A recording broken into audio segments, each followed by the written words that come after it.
Welcome back to End Times Prophecies.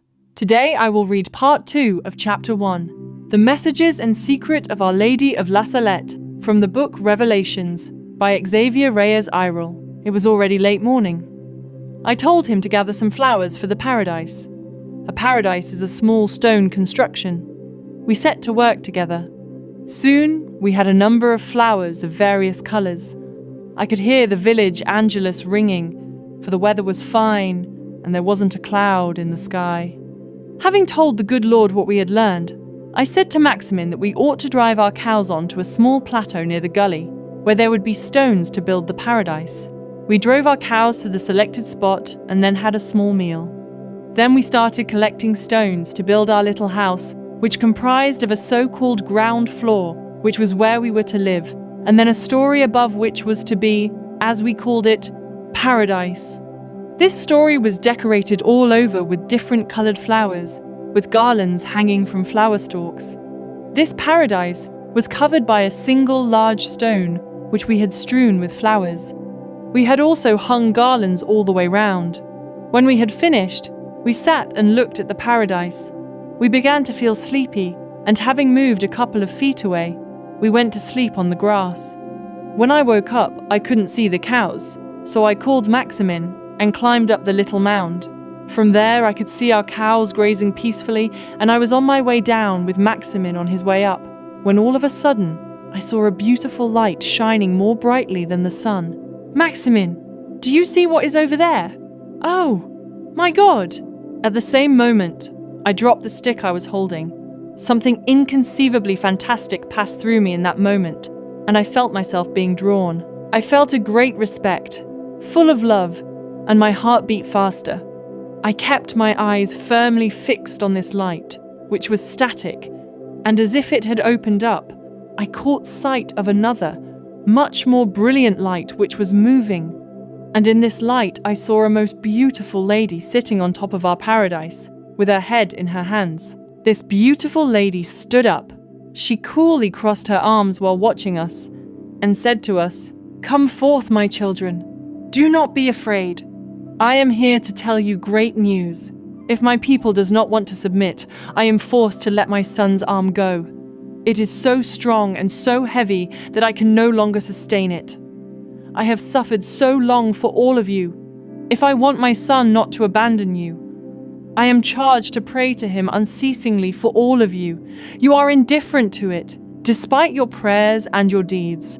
You will never be able to compensate the sorrow that I have taken upon myself for all of you. I have given you 6 days to work. I reserved for myself the 7th, and they do not want to grant it to me. That is what makes my son's arm heavier.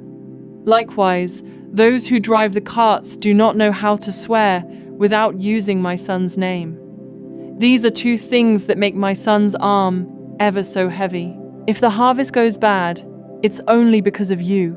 I showed you last year with the potatoes, but you did not take heed. On the contrary, when you found spoiled potatoes, you swore. You used my son's name in the middle of it. The potatoes will continue to be spoiled, and this year at Christmas, there won't be any more." Until now, the Blessed Virgin Mary spoke in French. She answered a question from Melanie and finished her message in French patois. "You do not understand, my children.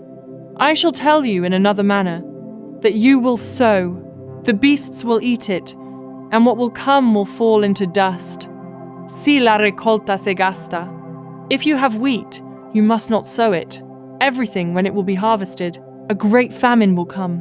Before the famine comes, little children younger than 7 will have a shake, a trembling, and will die in the hands of the people who will hold them. The others will do penance through famine. Nutshells will be empty, and grapes will rot." At that moment of the Blessed Virgin Mary's apparition, Melanie saw that the beautiful lady was saying a few words to Maximin, which she couldn't hear. Then it was Maximin who saw the lady say a few words to Melanie, which he couldn't hear. Once the secrets were revealed to each child, the Blessed Virgin Mary continued on with the message for the people of France, heard by both young shepherds at the same time. If they convert, stones and rocks will become heaps of wheat, and potatoes will be seeded by the land. Do you do your prayers well, children. Not so, madam. Ah, my children, do your prayers well evening and morning, even if it were but a Pater, our Father, and an Ave Maria, Hail Mary, when you cannot do more. When you'll be able to do better, you must say more prayers. In the summer, only a few somewhat older women go to Mass. The others work on Sundays during the whole summer and the whole winter. When they do not know what to do, they only go to Mass to poke fun of religion. During Lent, they go to the butcher shop like dogs. Have you ever seen spoiled wheat, my children? No, madam. But you, Maximin, my child, surely you must have seen some, in the corner, with your father. The master of the field asked your father to come see his spoiled wheat. You both went to see it. Your father took 3 ears of wheat, crumbled them, and they all fell into dust. Going back, when you were only but half an hour away from home, your father gave you a piece of bread, saying, "Take this, my little one. Eat bread this year, for I do not know who will eat of it next year if the wheat continues like this." Ah, yes, madam. I remember now.